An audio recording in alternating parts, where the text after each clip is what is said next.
Hey, what's up, everybody? Welcome to season two, episode one of The Real Deal with James. This is really exciting for me.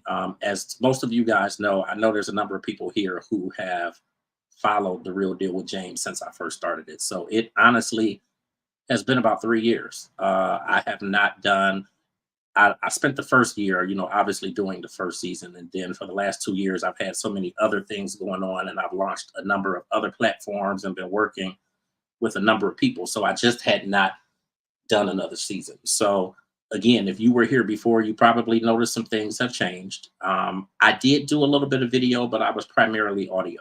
So of course, that season one is on Apple, it's on Spotify, it's on a number of platforms.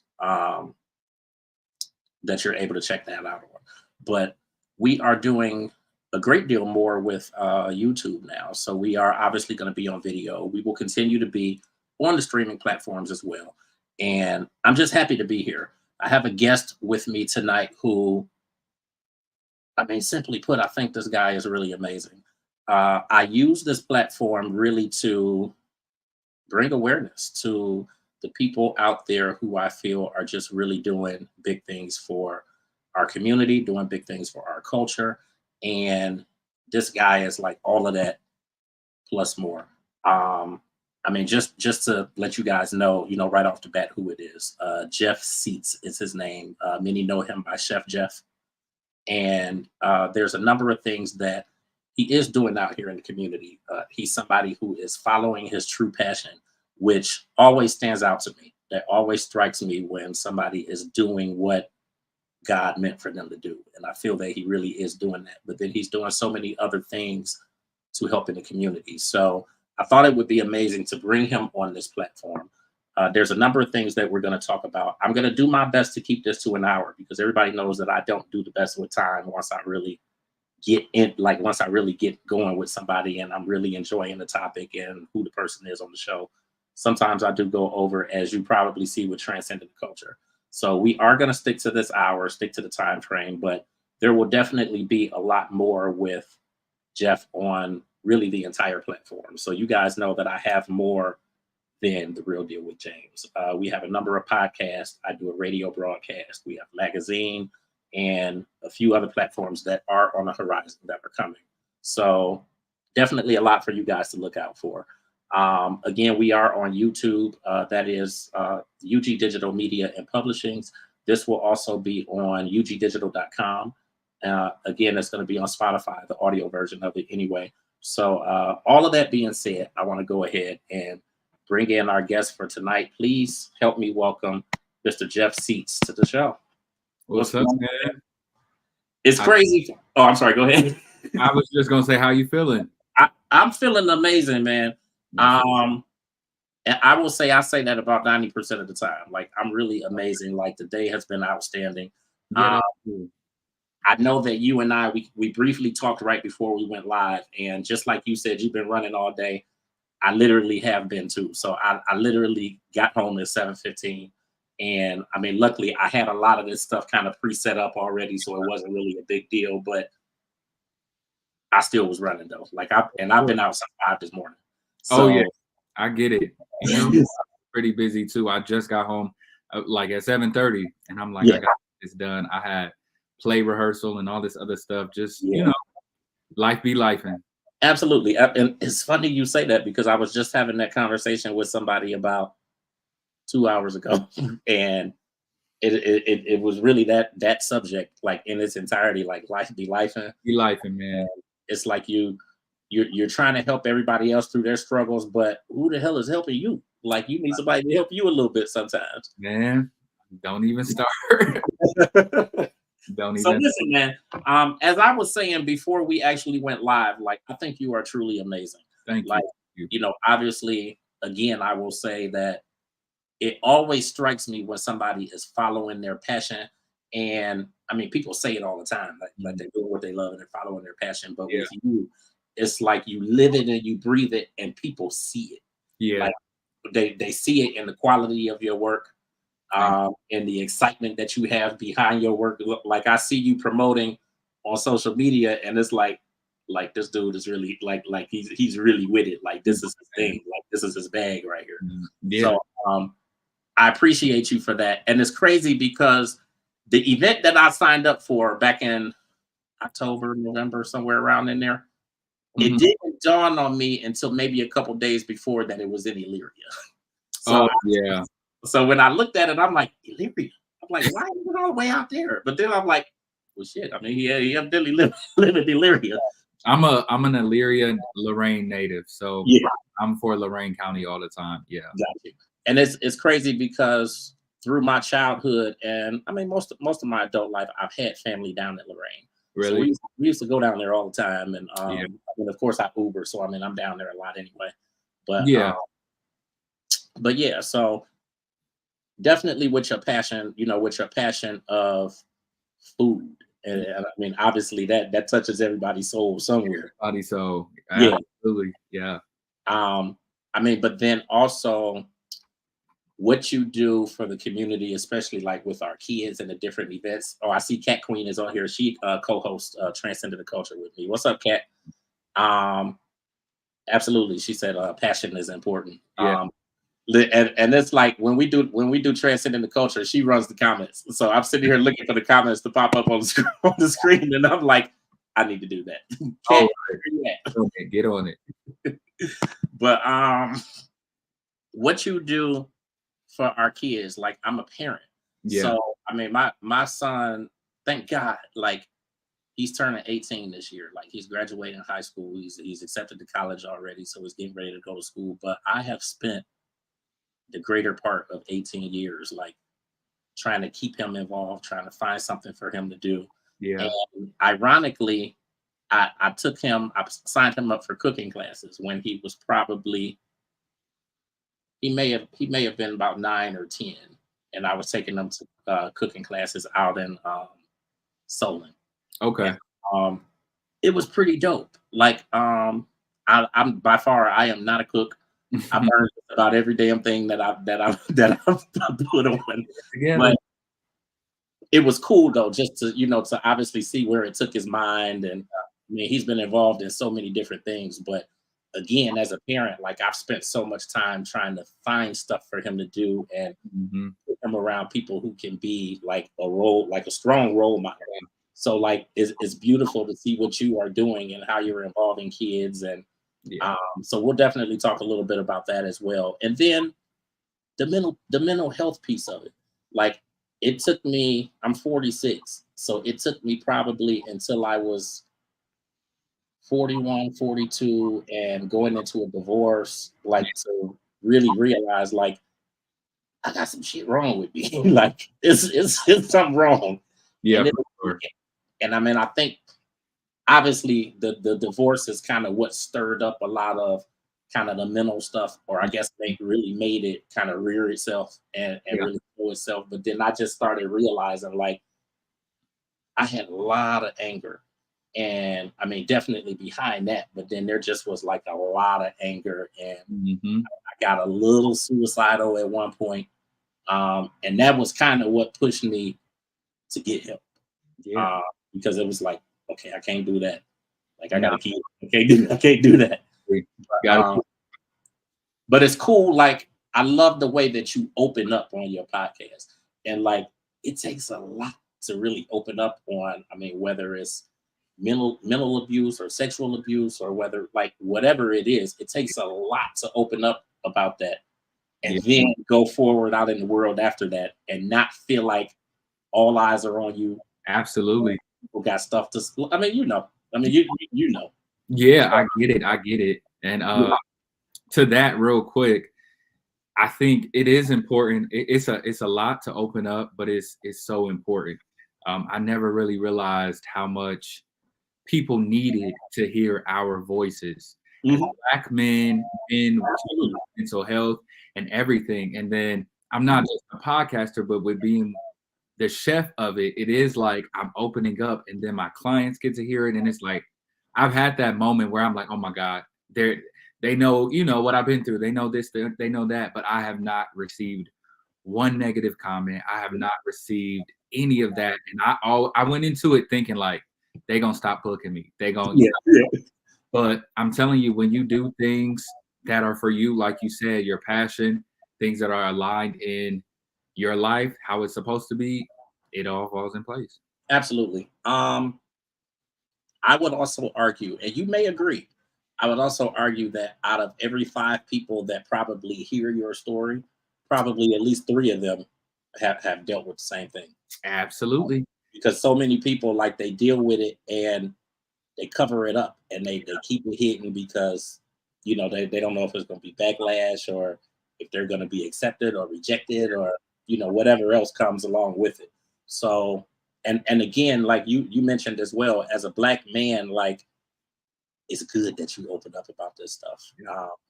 I mean, the first time I watched, I was like, okay, I'm in. Like, I'm Yeah. in. I'm sold because Appreciate I that. mean, thank God I have not dealt with like abuse and things like that. But Mm. I mean, definitely like the depression and Yeah. just the thoughts in your mind. And I mean, I've dealt with that my whole life, and people are shocked. I Yeah. mean, about that and about other stuff because Yeah. I'm 46, and I mean, I really just got to that place 5 years ago, 4 years ago. So it's like I half my life, and people are like, "What? No, maybe it's just this." Or It's a lot of people like that that I've learned, and I thank God for real because, like you said, you're 46. I'm only 27. So okay, to be able to, I went through. You talked about divorce. I went through a divorce yeah, young. Like I got married young, had my child young, experienced sexuality young, done all of these things young. So now every time I tell somebody like I'm not even 30 yet, and I've done all these things, so I'm able to talk about it. And these, 30-year-olds, 40-year-olds are coming to me like, I'm so happy you were able to share that part of your life because right, I went through the same thing. So right, I'm thankful about that. And I think it's very needed, and it's going to always take one person, one of us, to be the strong one and say, this is what it was. And then you absolutely. have a line of other people coming back to say, I went through that too. But it always takes one person. What Always. got you to that place of healing, like where you were able, like you were okay with opening up and really sharing that stuff? So in 2018, I went through a divorce. That's 20, when I went through mine. So yeah, 2019, I wrote a book called Road to Being Okay. And that was basically like a journal that I was just splurging out all my feelings, purging my feelings and my emotions. Now I wish I wouldn't have done that, but it's already out there. Listen. well, actually, it's I swear to God, man, great minds think alike, and like we say this shit all the time. Yeah. But like after my divorce, Mhm. I did the same thing. Like I'm still working on my book because I've gone back and forth and like all of like the craziness and the like the blurts and all of that stuff. I kind of omitted all that because Yeah. I'm like, okay, like we're really like in a really good place now. So Right. if I put this Exactly. shit out there, like it's gonna No, kill. because it can cause some problems. But I pushed mine out. It's hold on, can you see it? It's back there. Yeah, Like I said, it's on Amazon, but I pushed it out and I talked about a lot of things that had happened in my past as well. That was 2019. A few years later, um, I think last year I got the thoughts of doing the podcast because I started to go to therapy. Therapy changed my life like tremendously. And and I you can't say that any louder because like that's the thing that like therapy is good, man. Like Therapy it's is good. Therapy and I is talk about it good. a lot. Like I Yeah, need some time or like yeah. And I told somebody, like I wouldn't have been able to talk about what I've been through, talk about any of that stuff had I not went to therapy. Because when I went to therapy, we digging deep. We yeah, digging. yeah. So all of these things are coming out, and I've always been a journal type of person. I've transitioned into a person that likes to talk, do lives and stuff like that. So I'm like, well, why not? And I prayed about it, and it presented itself, and Like, did you immediately take to therapy? Like were you cool with it when you first started? I was because I'm a talker. Okay. I was, and honestly, I was more comfortable with the therapist than I was with my family or somebody else that I knew. I remember I was actually just writing about it, but I remember my first therapy session. I just sat on the couch. I just poured out everything that I needed to in 1 hour, like crying and everything, because I just felt like at that moment I was safe. It sounds very weird that I wouldn't feel safe with family or whatever, but I was just safe. And this wasn't a person that was judging me. It's weird at all. Because it's just that part right there. Yeah. It's somebody that's neutral. They don't know. Absolutely. They have nothing to judge you on because they don't know you. Don't know me. Absolutely. Yeah. It was a beautiful experience. And it's been 2 years and I don't plan on stopping anytime soon because I think we're just at the surface. And I think as I grow with Bro Let's Talk and in my career and stuff, I need therapy for every single level. I'm going because with more responsibility, it's gonna come more problems. More responsibility is gonna come more stress and stuff like that. So I'm in deep. For the people who just popped in, we are talking with Jefe Seats. We're actually talking about his podcast, Bro Let's Talk. It's I'm not even gonna say it's weird, but I know that when I started therapy, I hated my therapist. So like that can kill the process. You said you hated the therapist? Yeah. Oh. Like you like, oh, okay. Is that like a personal thing? Did you know the person or what? It wasn't a personal thing. I didn't know her. I just felt like I didn't feel like she was genuine. Okay. And I kind of felt like not that she was playing with the situation, but I just think it was more like, okay, and how does that make you feel? And then and I'm like, after so many sessions, like, and I really let off, then I'm like, all right, I can't go back to her. Yeah. So and I think that happens with a lot of people, and it steers people away from counseling because they feel like everybody's going to be that same way. It's finding the right person. Yeah, you have to find the right person. I have had 2 therapists. The first one, she was cool, but she was one of those like, how did that make you feel? Right. My new therapist, I didn't voluntarily switch. The other lady, she had to leave or she got a new job, whatever. But this new therapist that I have, she interacts with me in a way like I'm sitting down talking to my aunt. Like she conversates with me more than what you see on TV with the therapist just sitting there and taking notes. Like we can have a real conversation. She's giving her opinion. We're going back and forth. I love it. I love it. You don't feel like something's wrong with you. Absolutely. And I think like the first person that I saw, she made me feel like I was the problem or like something was wrong with me because of how I felt or, whatever. And I mean, like I literally sat in her office, like crying for like the first 4 or 5, visits. And then I just was like, I got to go to somebody else. So and that's okay. Yeah, that's okay. Find your person. Find your person. Yeah. Yeah. And I think that's the thing that I really wanted to get out there by telling that piece of it is that it's important to, obviously take in what they're saying, but then also sometimes you have to find the right person, and that just may not be the right person for you. Absolutely. So, like, in what ways do you feel like that therapy really helped you? And do you feel like it was not necessarily an immediate fix, but like how soon did you actually start seeing a change? I think it was an immediate change mentally because it gave me a sense of accountability. I went to therapy because I realized that there was something wrong with me.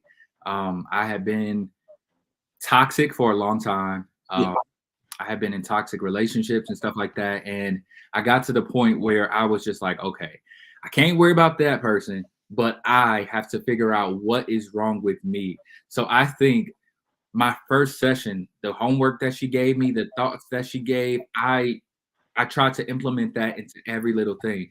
Now I did mess myself up because I'm the type of person where if I don't fix it all at once, I'm downing myself. I'm like, you're not changing. But eventually I learned that I've been having these habits for some of them all my life. It's not going to happen overnight. So I think that I was intentional about everything that I got out of it. And I was putting as much of it, I was putting as much of me into it as I was trying to get out. I really wanted a result. Like I really, really was going into it, being intentional about changing who I was. Like I knew I had flaws, I had this, I had that, and I wanted to get to the bottom of it. And I think that's one thing that people have to realize about therapy. You're going to get out of it what you put into it. Absolutely. Just like you said, you find the right therapist. So you gotta do your research. You gotta do this. You gotta do that because it's all about you. They're getting paid for that. But what do you want to get out of that? And I wanted a totally different me. And I believe that therapy, it can help. Now, I'm a religious person, so I believe prayer can help. Prayer, God can do all things. But for all my life, I was a prayer. Like I prayed, I was in church and stuff like that. So some of them problems wasn't getting fixed. And it's not because God could not do it for me. It was because I needed to put in a little bit more work. That part, because I actually was gonna say, like, I why am I stuttering? I believe the same thing, that prayer always helps. Absolutely, definitely helps. However, I think for as much work as God puts in, I think that you have to put in the work too. Yeah, faith without works is dead. So you gotta meet. We got absolutely. You got to. And then sometimes I even tell people, if God sees you putting in the work, and I'm like, I'm here, I'm doing it. I believe God gave resources for reasons. Absolutely. Go to therapy. Like there's therapists for certain reasons. I was raised to always believe, go to your pastors about everything, do this, do that. And that's cool. But there's still other resources, podcasts these days. There's so many resources that you can use, that you can find to help yourself. You got to help yourself. Absolutely. Absolutely. You have to. So I guess I answered that question, but gave a little more. That's good. So what took you to podcast? And I only asked that because I realized, well, I won't say that it's not a passion. Yeah. But obviously I know you're a chef. Yeah. And I know that I feel like I saw a post or something somewhere, like where you said, hey, listen, I'm just doing this for fun. I do an episode now. I may not do another one for a few weeks, or that may have been like in the beginning. Yeah. So yeah, what took you to podcast, or why did you feel like that would be the most effective way? And I think it's amazing.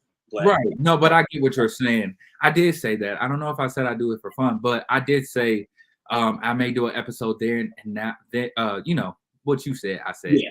But yeah. Because it's not my career. I'm not a content creator for my podcast. I'm not trying to get to 100,000 followers and build this platform to be like this public speaker and different things like that.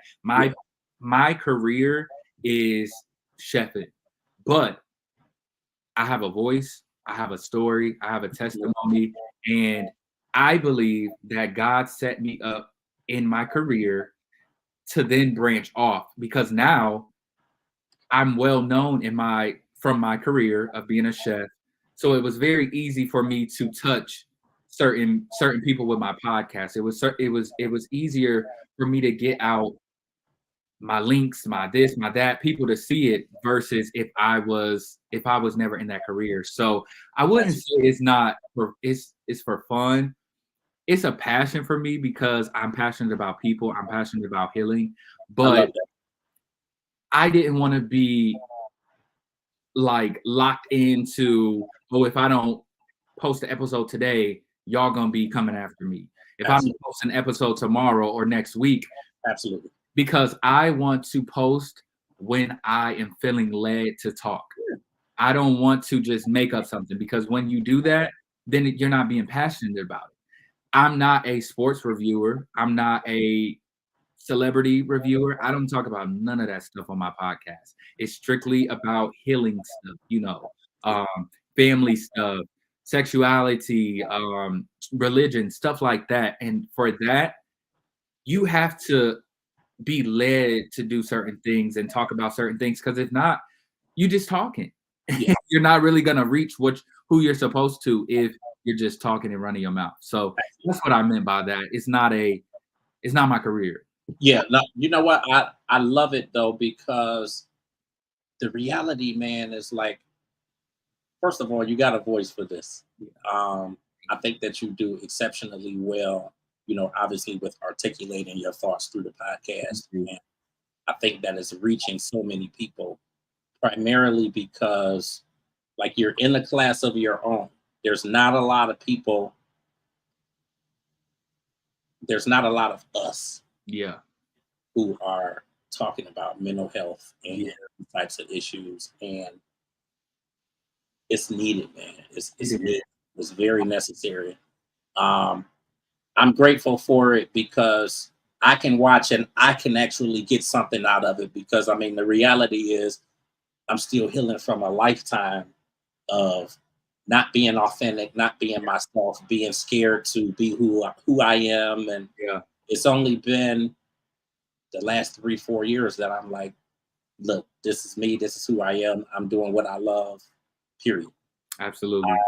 I mean, even down to the work life. And I mean, just keeping it all the way 1,000. Like, I worked at university hospitals for 20 plus years, 22 years.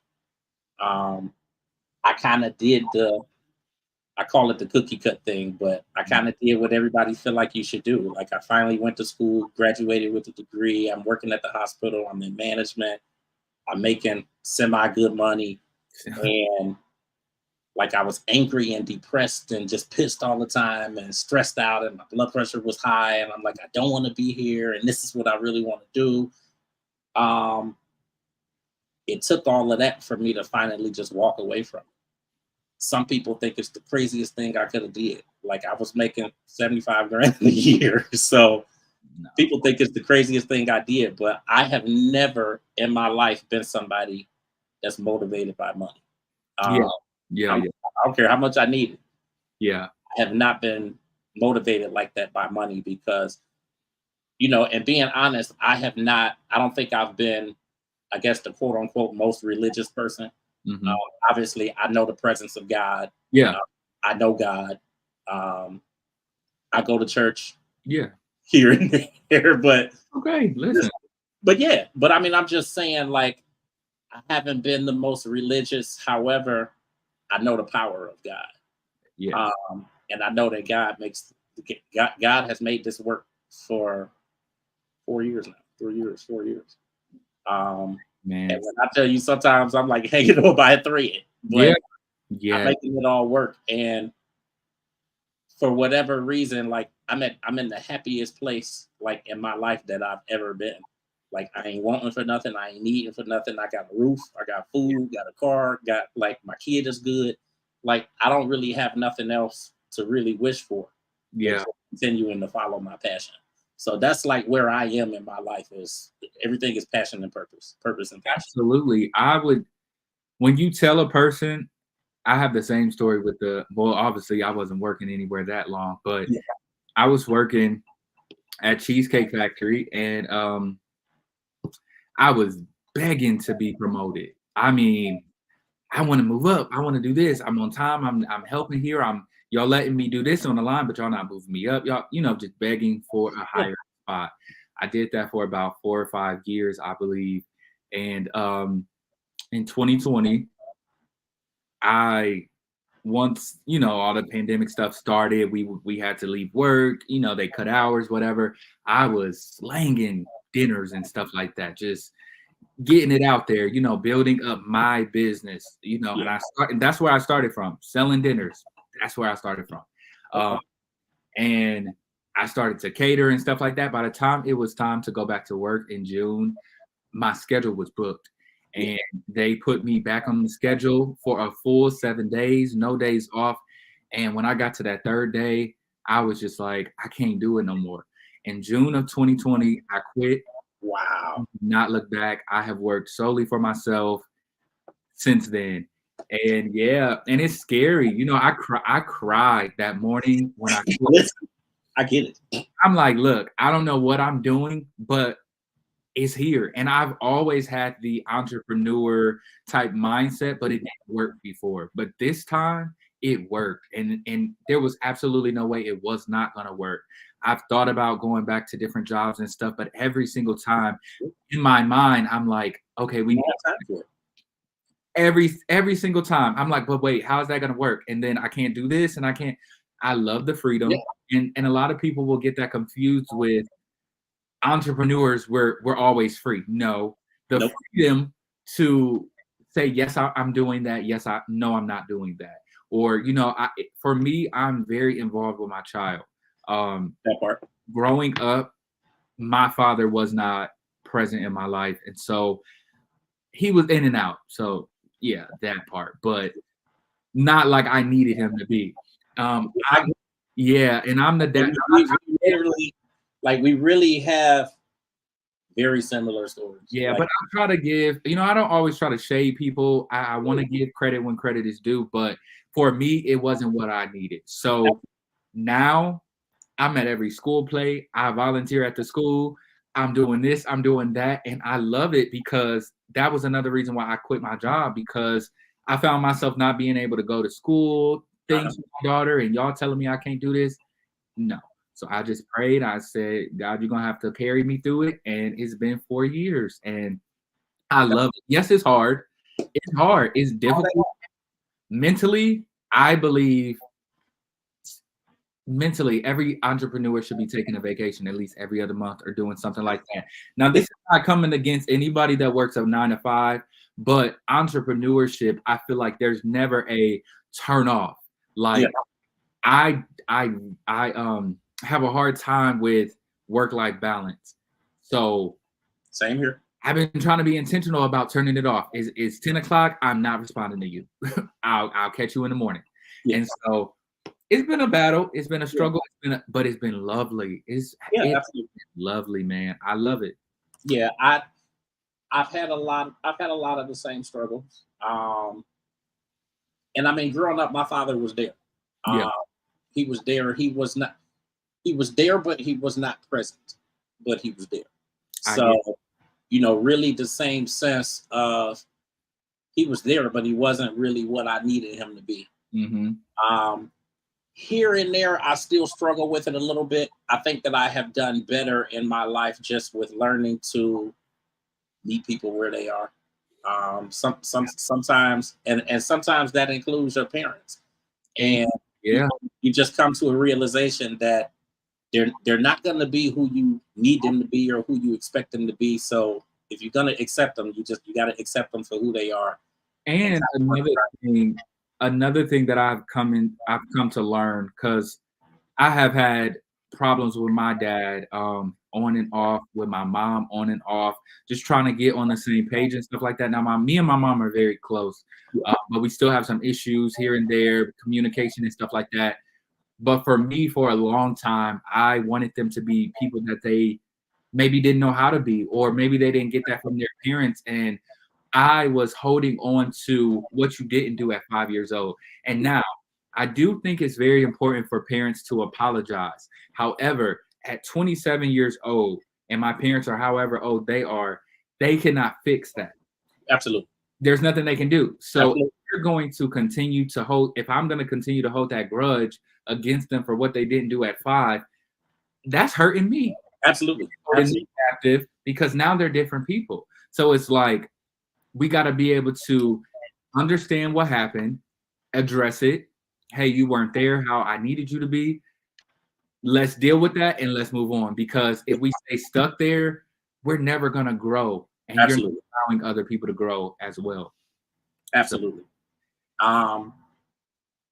It's amazing. It's amazing how our lives parallel. Yeah. It's definitely amazing how our lives parallel. But I think we both have been able to really rise above that. And then, like, even with me myself, I still struggle with the work-life balance thing. And it's a lot more difficult on the media side. Mm-hmm. But then it's also difficult because my company has, like, it's a multi-tiered company. Honestly, I started as, I guess, more of a blog back in 2003 when nobody was really blogging. Mm-hmm. But it turned out to be something, it turned out to be something really successful for me. Yeah.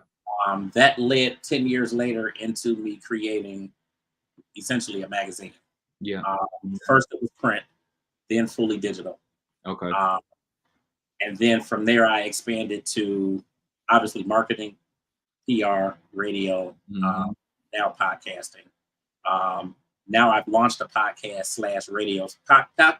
network / radio station, which I'm working on the radio station piece of it now. And it's a lot, man. Like, I don't even have that ability to turn it off at 10 o'clock.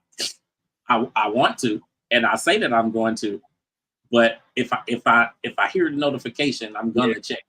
Yeah, I'm gonna check it. So for that reason, I actually keep my ringer off so that then I hear the notifications coming through, and I may sit the phone down somewhere, and then if I'm lucky, I may not look at it or whatever. Dude, it's hard. It's very hard. I keep my phone on do not disturb, but I'm still checking it. Like, it's crazy. I do think it's important for us to eventually get to being able to turn that off, because we got to take care of ourselves. We got to take care of our mental and everything like that. And when it's work, we're forgetting about ourselves. Absolutely. And I think that's, some things have really grown, and that they've definitely grown, and just some things have changed overall. I'm in a place now where I can actually bring people on, like bring additional staff on, and kind of have people working on certain things. But I'm looking for the right people, obviously,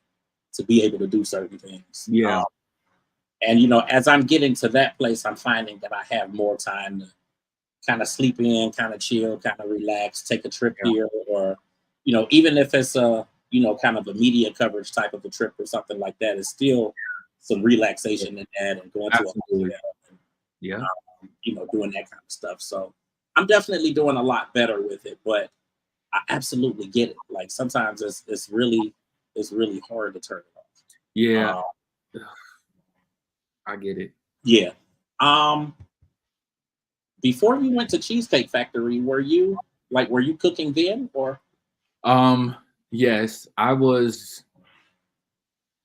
selling food. I was doing stuff like that, but I was working at, I started doing that in 2016, I think. Okay. But it wasn't like a full-time thing. It was like here, there. I actually started with these little dessert jars, and now my daughter sells those. So that's a beautiful little thing. But that's a good thing too, that you have your daughter in on it too, because that's teaching her the business life and entrepreneurial skills. She loves it. She loves it. I teach her everything I know. I let her bring me TikToks that she wants to do, and kind of just have fun with it. When she wants to do it, she can do it. If she don't, I don't pressure her, because I don't make her feel like you got to earn this money. You got to have money. You got to have money. I don't want to start that now. Like, it should be fun. I want you to fall in love with it first, and then let's worry about the money side of it. But prior to that, I can honestly say I job hopped a lot. I did nursing homes. I probably tried to work at a factory here and there, but I did a lot of nursing homes, which then helped me with my catering, because I learned in nursing homes how to bulk cook. Because in restaurants, you're learning how to plate pretty, you're learning different things like that. So I took the experience from that, and I took the experience from the nursing homes, knowing how to portion control, knowing how to bulk cook, how to do this, how to do that, cook bigger things, and I put it all together, and that has all helped me today as a caterer. But before that, I was job hopping because I really did not want to work for anybody else. I just didn't. And I find that with a lot of entrepreneurs now, a lot of entrepreneurs have a hard time keeping jobs or bouncing from, one thing to the next, because they're it's a passion down inside of them that they're trying to fulfill, but it's not at these jobs. But you realize too that working for somebody else, you're ultimately fulfilling somebody else's passion. Somebody else's passion. You're not doing anything for yourself. Absolutely. I mean, it's different if that's the area you want to be in, and you feel like you're gaining experience from it, or whatever. But absolutely, for me, I'm in that same place. Like, I have no desire to work for anybody else, but it even ties to the media world. Like, my top thing was working for BET. So once I had that opportunity and did some stuff for them, it was like, all right, I'm done. Like, Yeah, I don't want to work for nobody else. I get it. Um, and I feel like I get so much more out of working for myself. But Yeah, then I love the piece of it where you have your daughter doing like the dessert jars. yeah, Like I take it's funny, I actually posted a couple things today, like as much as I can and as much as time really allows, I'll take my son to like media events and whatnot, just because now with him being older, he knows a lot of the people that I'm doing stuff with and that I'm covering. for So sure. it's kind of cool for him to come out and just see it and see, feel the environment and see something different and know that you can do this. You Like, can do it. Yeah, do it if you want to do it. Like I'm doing it from right here in Cleveland, yeah. and like and doing far more and just being honest, even better than some of the people who are right there in the city where the stuff is happening at. Yep. I love that. And I was just having this conversation with somebody the other day. Keeping her close to me when I'm working is so important to me because for one, like you said, it's showing her that it's possible. Another thing is because I work so much, I kind of combine those two lifestyles. And I don't want anybody to take that negatively and say, like, well, you should be separating it because I'm a wonderful father. But Absolutely. when I have to work, I have to work. So I'll bring her in and let her do this. And by the time she's 12, 13, 14, she can do some of this stuff on her own. Now, the dessert jars, she can already do that stuff on her own. But I'm also transitioning into teaching her recipes that I cook. She's coming to catering gigs with me. I posted a lot of pictures of her actually being on my buffet line and helping serve. I'll have her at the end because not only is it teaching her it's possible, but it's showing her what daddy does. Like she thinks I am Superman. She thinks I am famous. As she should. She She absolutely should. she thinks the world of me, and I love for her to see that because I think in a lot of times in our community, we push that black fathers ain't doing nothing narrative, and I hate it because there are some of us that are we're right here, and I don't push it to tell her like you gotta do this. This is your business when I'm done. No, I want you to get a feel for what I'm doing. I want you to see so that when you grow up, if you need to step in, you can do it. And it's just it helps with quality time as well.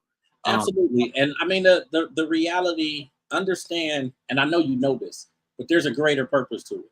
Absolutely. There is absolutely a greater purpose to it. And aside from what she may be doing and what it's accomplishing, like as far as the business side of it, like that's giving you quality time with her. Yeah. She's able to spend time with you doing something that you love to do. Yeah. And your kids, like your kids love to be involved in stuff that they know that you love and stuff Yeah, that they love seeing you happy. They love that. yeah. Absolutely. She loves to be a part of it. And if I don't, sometimes, I give her a break. I mean, she's not an employee of mine, so she doesn't have to come. She don't, sometimes she is in a way. I'm just gonna be real. I But mean, but I think as a younger child, yeah, it's gonna happen. Like that's absolutely. just the reality of it. But the biggest piece of it is keeping her out of trouble. Is Yeah, keeping her away from the kids and you hate to say the kids, but the kids that she don't need to be around. absolutely. Absolutely.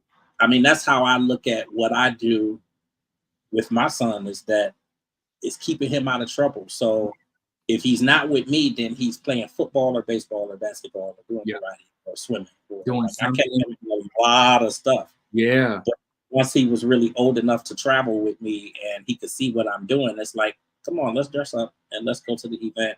And it's a cool thing, man. And Yeah. it teaches them that they can do it. But Mhm. then again, that quality time piece, which is the most important part of it. Absolutely. Absolutely. It's worth it. Yeah, I think that's amazing. Thank you.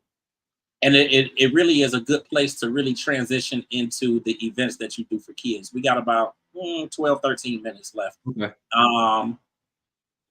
What got you to that place where you felt like, okay, I want to put these events on, and obviously sponsoring for kids in the community and get kids involved in that sort of thing. Honestly, I started in 2019 doing the kids table, which is a kids cooking class. They learn maybe like one meal or one full entree. Each class we teach them a little lesson about the cooking fundamentals and stuff like that. But I've always felt like a part of me, there was a mentor inside of me. Like I've always, growing up, I always wanted, like, the big brother, big sister mentor thing. I always wanted that. So when I grew up, like 5 years ago, I started, like I said, the kids table.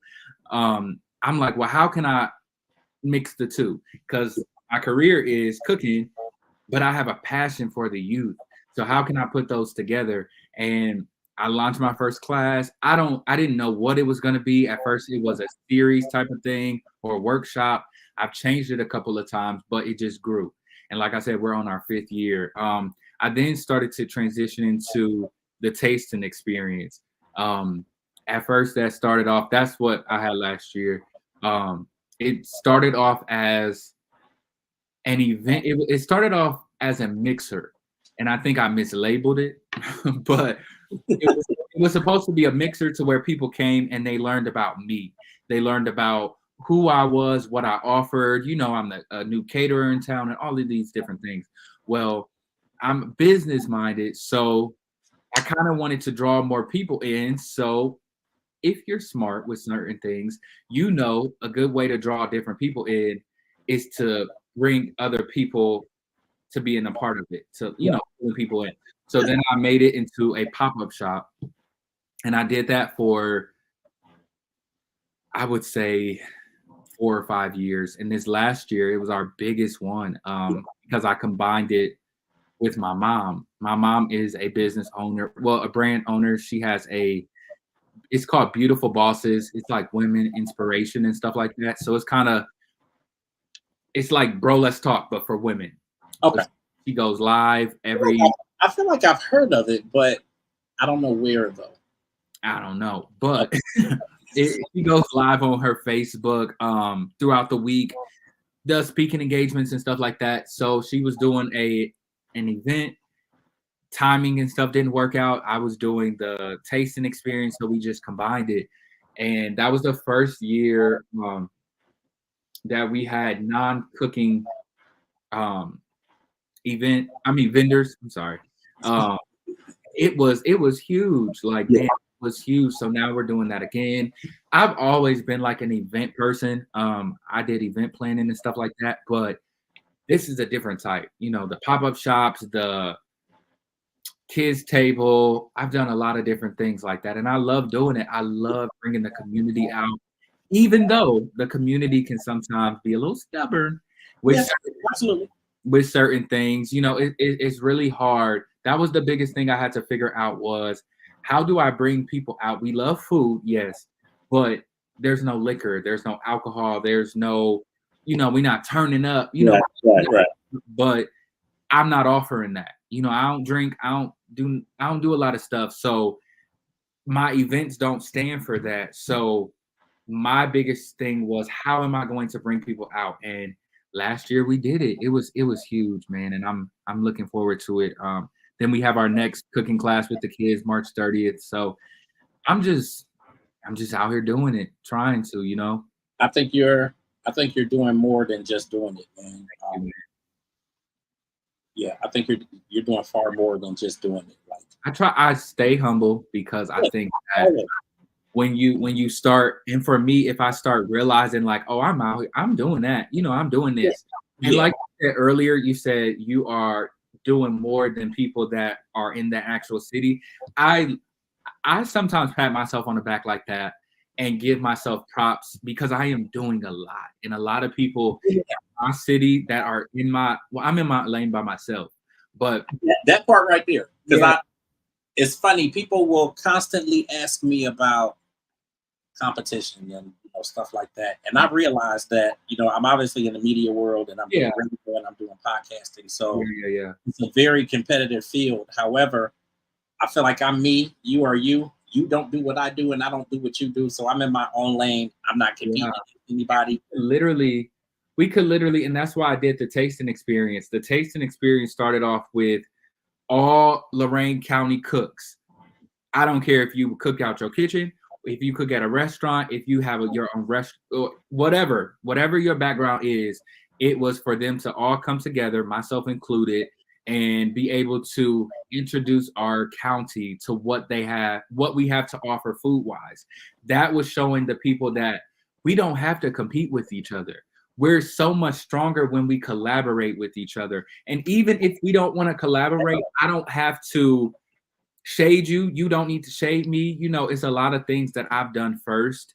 There's a lot of things that I produced first and done, this, that, and the third. But I think that when we start to compete and we start to throw shade over here, it just don't go nowhere. Now, I do believe in separating yourself. Oh, yeah, absolutely. For me, we got a whole bunch of people in the county that can cook soul food. So I have gotten into being able to offer different things. That's just, you got to be smart. A lot of people say don't compete, and I get that, but you still have to watch what's around you, because that's still my bread and butter. So, it's you just got to be smart about it, but we don't have to have problems. We don't have to shade each other, talk down on each other, because I keep my mouth closed with people that are doing the same things with me. If I have nothing positive to say, I'm gonna be quiet, because I'm gonna keep elevating. And me throwing shade on you is not gonna elevate me. It's gonna keep me right where I am. And I don't know. I think somebody needs to hear that. But yeah, you're right. No, I think it's definitely dope. I mean, even in terms of what I'm doing, and me connecting with whether it's somebody local, whether it's an up-and-coming person, whether it's a actual celebrity. Yeah. I kind of I do my best to keep that humble effect as well.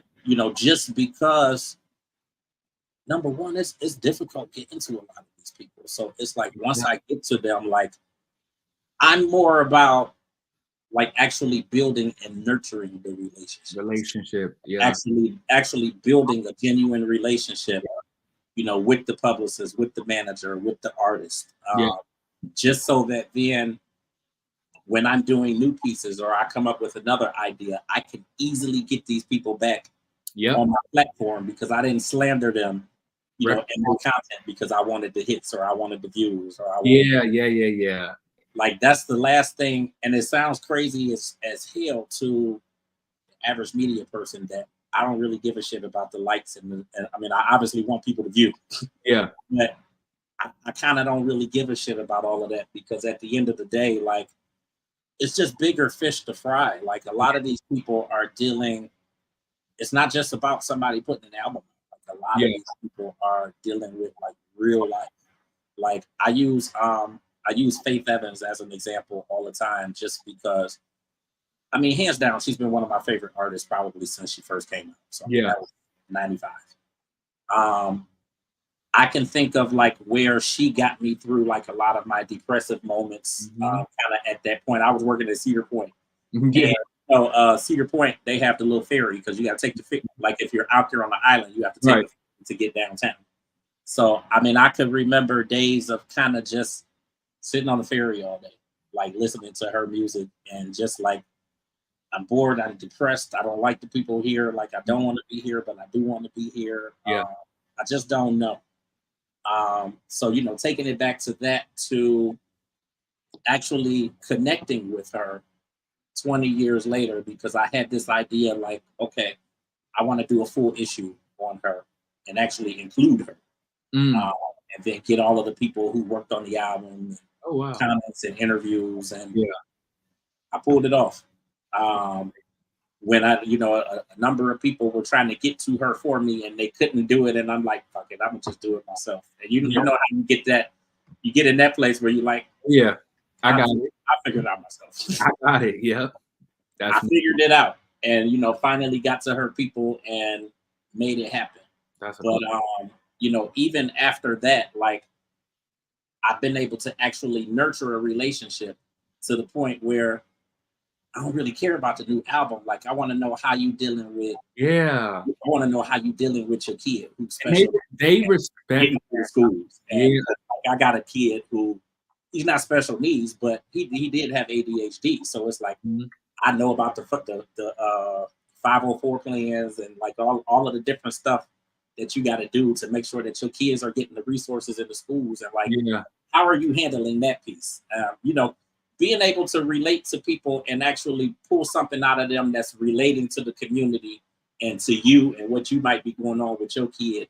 So that's kind of what I have focused on all these years that I've been doing it. But then that helps me because I can, you know, I could usually easily get the people that I want to get because they can see my content and they can see that I'm not going crazy. Absolutely. You gotta be humble. That's a blessing. That's a blessing. Be humble, but never let people sleep on what you do. Absolutely. Because it's gonna happen. It's gonna happen. And one thing about me is my work speaks for itself. Anything I do speaks for itself. However, once in a blue moon, I will pop out and have a few words because I know you see me, but don't worry. I caught the shade. I seen it. But usually, if I see it, I know where it's coming from. So. Yeah, but you know, I've definitely, you know, even with the events that I do, y'all on my events, so you know, we gonna keep everybody, just respect everybody, you know. Absolutely. And that's it. And I don't have to say too much. Now, if you get out of pocket, you know, and I'm not even there anymore. I've been there, you know, I'm a grown man. I don't got time to be arguing with nobody. You're not paying my bills, but don't ever take away from the hard work, because this is hard work, whatever field you're in. Absolutely. To push yourself, to get yourself, you know, obviously with help and with God, we going up, but don't ever take away from what I've done or try to little me, you know, your little business. Absolutely. What is the one thing that you've been doing this for quite a bit of time now?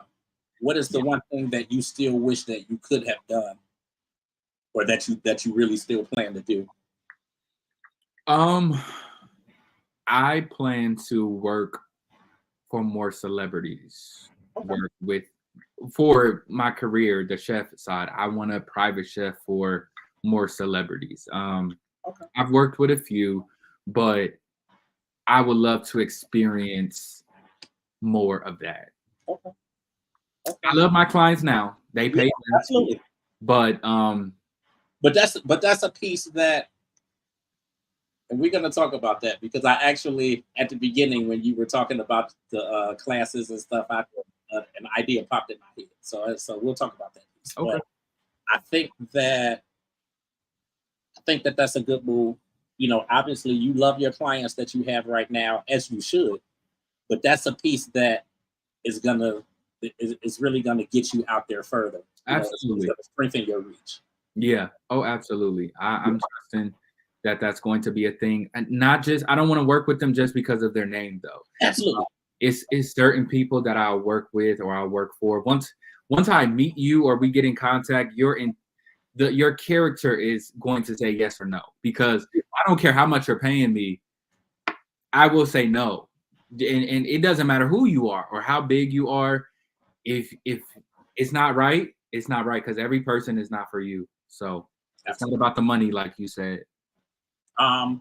Is there anything that you feel like you wanted to get out there with the conversation today?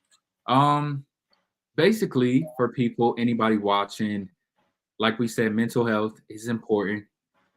Take care of your mental first and foremost, because if you're not the best you can't be the best you for anybody else. If you're an entrepreneur, stay true to yourself. Keep going, no matter the likes, the shares, no matter what. It doesn't matter. Keep pushing you. Don't give up on that.